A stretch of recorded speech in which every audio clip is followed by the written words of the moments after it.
북한이 이제 핵 개발하고 뭐 김정은이 와인에다가 치즈 사 먹는 거 아니겠습니까? 예. 매년 20개 시군에다가 신식 공장을 지어갖고 10년 이내에 인민들의, 특히 지방 인민들의 생활 수준을 올리겠다는 건데 간장 된장 먹이는 거랍니다. 그래서 간장 된장도 지금 못 먹고 있는 거예요, 북한 주민들이.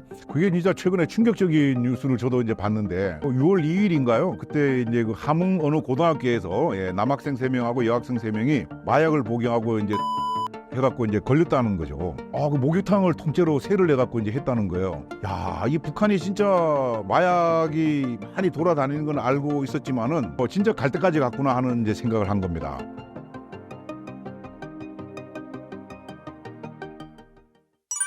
북한의 장마당 세대의 김정은의 통제가 잘 먹히지 않는다고 합니다.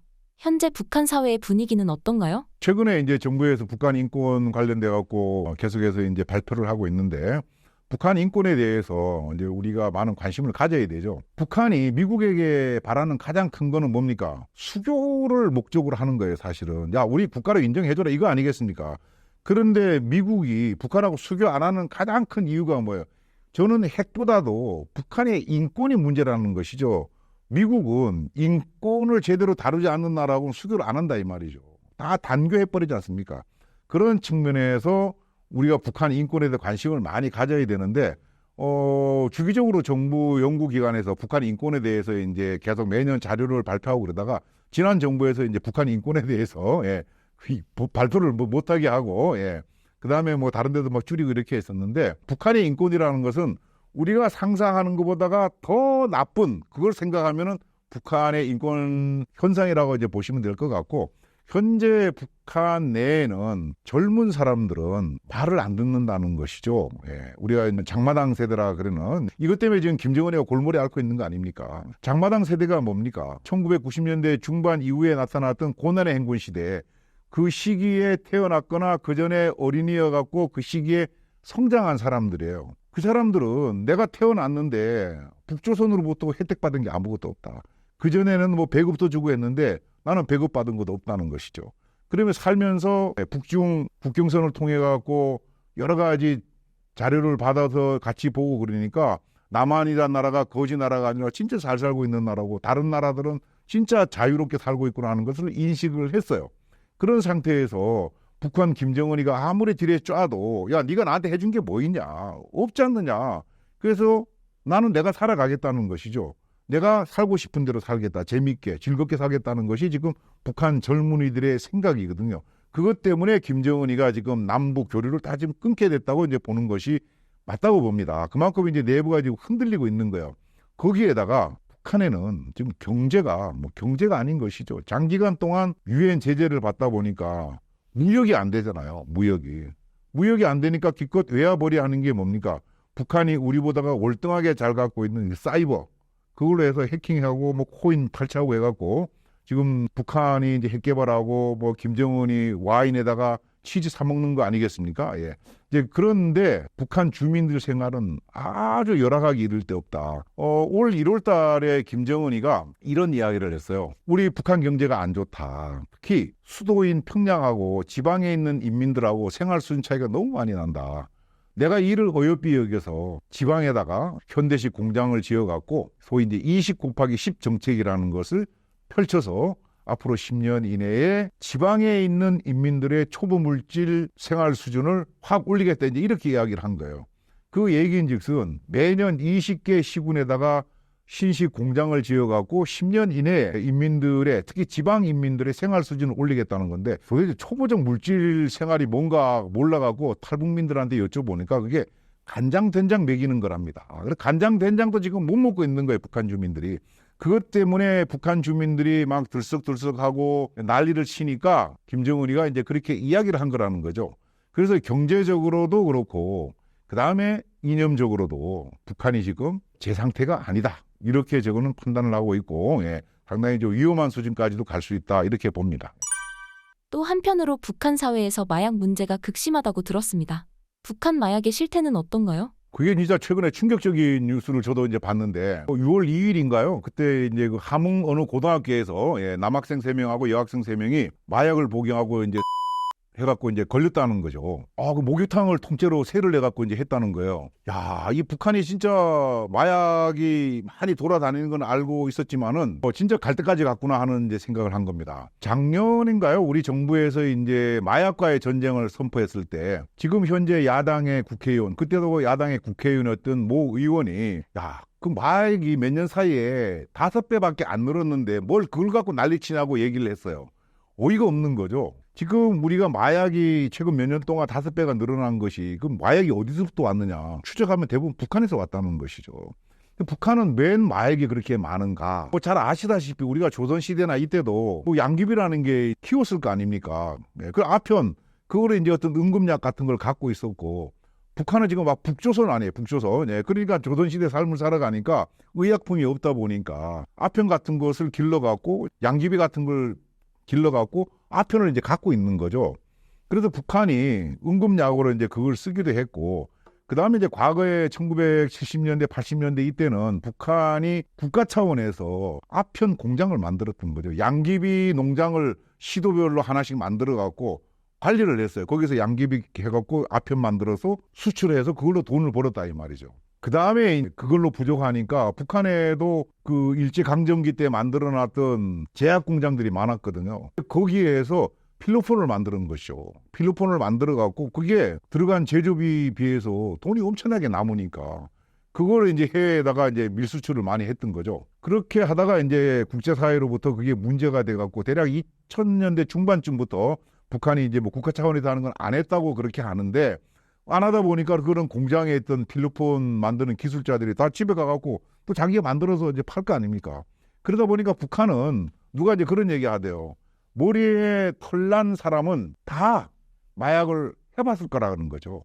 특히 잘 사는 사람일수록 많이 해봤을 거라는 겁니다. 그러다 보니까 북한에서는 약이 없으니까 아프면은 배가 아프다, 어디가 아프다 그러면은 아편을 이렇게 먹고 필로폰을 먹는 거. 배가 고파도 먹는다는 거예요. 고통을 못 참아가. 그러다 보니까 북한의 젊은 사람들이나 나이 든 사람이나 할 거 없이 그 아편이나 필로폰 하는 것을 어떤 죄의식을 갖고 있는 것이 아니고 내가 어쩔 수 없이 먹는다는 그런 생각을 갖다 보니까 북한 전 지역에 아편이 필로폰이 만연돼 있다는 것이죠. 그것도 북한으로 봐서는 큰 골칫거리 중에 하나인데 그러다 보니까 이제 그 학생들 남학생 3명, 여학생 3명이 그런 이제 어떤 상상할 수 없는 그런 이제 범죄를 저지른 거죠.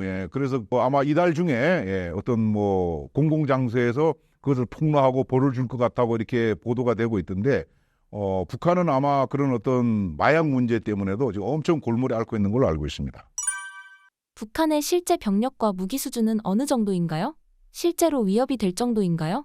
북한은 사실은 경제가 어려운 것이 북한의 경제는 옛날부터 이제 2가지 축으로 돌아가고 있는데 소위 이제 군수공업에서 군에 관련된 이 무기, 그 다음에 이제 민수 이렇게 해서 군이 선도를 하고 뭐 민간이 이제 따라온다 이제 이런 개념으로 경제를 굴리고 있는데 잘 아시다시피 북한이 돈 벌어갖고 민수 경제 가는 거는 거의 없고 다 핵 미사일 개발하는 데 들어가다 보니까 주민들 생활은 전혀 지금 뭐 고려가 안 되고 있는 거죠. 그러니까 김정은이가 뒤늦게 뭐 20 곱하기 10 해서 지방에다가 이제 간장 공장을 지금 짓겠다는 거 아닙니까?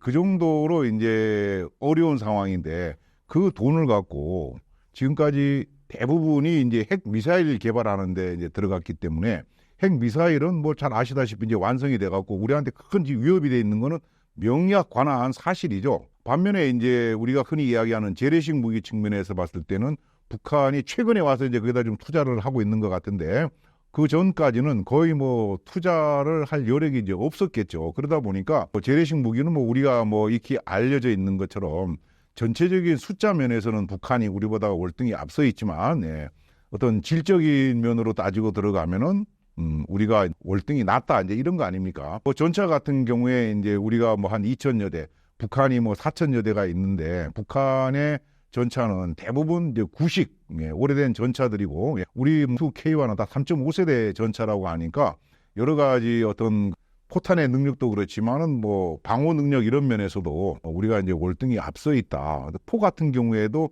북한이 우리보다가 자주포가 훨씬 많지만은 북한이 갖고 있는 우리가 흔히 뭐 장사정포라고 하는 거 있지 않습니까? 그게 이제 170mm 이제 곡산포라고 얘기하는 자주포인데 우리 자주포는 그야말로 자주화돼 갖고 예, 모든 것이 자동으로 계산도 되고 이동할 때 우리 그 사수나 부사수 이런 사람들이 다 보호받고 이렇게 하는데 북한의 자주포는 개방돼 있어서 일단은 사람이 보호가 안 되고 우리 예를 들어 K9 같은 경우에 일본에 뭐 대여섯발 쏜다고 하면은 북한의 그 곡산포라는 것, 자주포라는 것은 뭐 한 5분에 한두 발밖에 못 쏘는 거예요. 한번 초탄이 날아가려고 그러면 30분씩 기다려야 되는 거예요, 사실은. 왜? 저 옛날 수동식으로 다 해야 되니까 계산해야 되고 말이죠. 근데 우리 K9은 뭐 계산이 자동적으로 다 되는 거 아니겠습니까? 이제 그런 여러 가지 질적 측면에서 이제 우리가 앞서는 거고 해군도 마찬가지죠. 배 대수로는 함정의 대수로는 북한이 많지만은 북한의 배라는 것은 멀리 못 나가고 그냥 우리 동해안 기준으로 한다 그러면 멀리 가봐야 오징어 잡이 배 나가는 그 정도 수준까지밖에 못 나간다는 거죠. 쉽게 얘기하면은 동해안에서 배를 타고 울릉도로 갈 수 없다고 보시면 되는 거예요. 예. 우리는 타고 갈 수 있잖아요. 북한 배는 그렇게 갈 수가 없다는 거죠. 그러니까 우리가 여러 가지 측면에서 앞설 수 있고 특히 해군 같은 경우에는 북한이 뭐 숫자가 많다 하더라도 우리 한반도 지형 때문에 북한은 서하고 동하고 딱 분리되어 있는 거예요. 해군이 두 개로 움직일 수밖에 없잖아요. 밑에다가 터널을 파놓지 않는다면은. 그런 측면에서 이제 우리한테 여러 가지로 이제 불리하고 저는 개인적으로 북한이 갖고 있는 잠수함이 이제 우리보다 많은데 그것이 이제 뭐 허접스럽기 때문에 별로다 이렇게 얘기들 하시고 하는데 그것도 맞지만 적어도 다른 건 몰라도 그 잠수함이 허접스럽다 하더라도 그 중에 한 대가 제대로 우리 후방으로 들어와 갖고 뭔가 엉뚱한 짓을 하면은 이것은 우리가 참 견디기 힘든 상황이 될 수도 있다. 그런 측면에서 그것은 정말 조심해야 된다고 생각을 해요. 병력 어떤 측면에서도 북한이 국방백서에 나와 있는 거는 128만이라고 지금 나와 있지 않습니까? 아무리 안 돼 100만이라고 한다 하더라도 우리가 지금 48만밖에 안 되거든요. 2022년 연말 기준. 네. 그러면은 벌써 우리보다가 2배가 많은 거거든요. 그런 측면에서는 그건 결코 뭐 허약하고 못 먹고 했다 하더라도 무시할 수 없는 그런 어떤 존재라고 생각이 되고 거기에다가 이제 우리가 지금 제가 이제 개인적으로 걱정하는 것은 세계 대부분의 나라가 특별한 경우가 아니면 일개 분대가 10명으로 돼 있어요. 우리도 10명이었어요. 근데 우리 병력 자원이 줄어들다 보니까 8명으로 줄여놨단 말이죠. 그럼 8명에 지금 다 차 있느냐? 그렇지가 않거든요. 거기에도 계속 없으니까 한 5명밖에 보직이 안 돼 있는데 거기에서 우리가 분대 훈련을 하려고 그러면은 최소한 8명이 다 안 되면은 뭐 6명은 모여야 되는데 1명 휴가 가고 1명 뭐 아파도 병원 가고 나면은 실제로 훈련이 잘 안 되는 거죠. 그래서 어느 중대장이 중대 훈련을 한번 하려고 하면은 과거 같으면은 중대가 그러면 100명이 넘었단 말이죠. 휴가 가도 뭐 한 90명, 100명을 데리고 훈련했는데 지금은 이제 그렇게 한 50명밖에 집합이 안 된대요. 그러면 중대가 훈련하려고 그러면 3개 소대가 있어야 되고 뭐 이렇게 모양을 갖춰야 되는데 이런 훈련이 지금 제대로 안 된다는 겁니다. 그 군인이라는 것은 평상시에 그 싸우는 훈련을 해봐야 실제로 전투가 벌어졌을 때 자동적으로 그렇게 이제 움직일 수 있는 것인데 그래서 팀워크라 그러잖아요. 근데 우리는 이제 그게 상당히 좀 의구심이 가고 북한은 잘 알다시피 뭐 10년씩 이제 기본으로 복무를 하니까 매너리즘에 빠질지는 모르지만 어쨌든 숙달돼 있다는 거죠.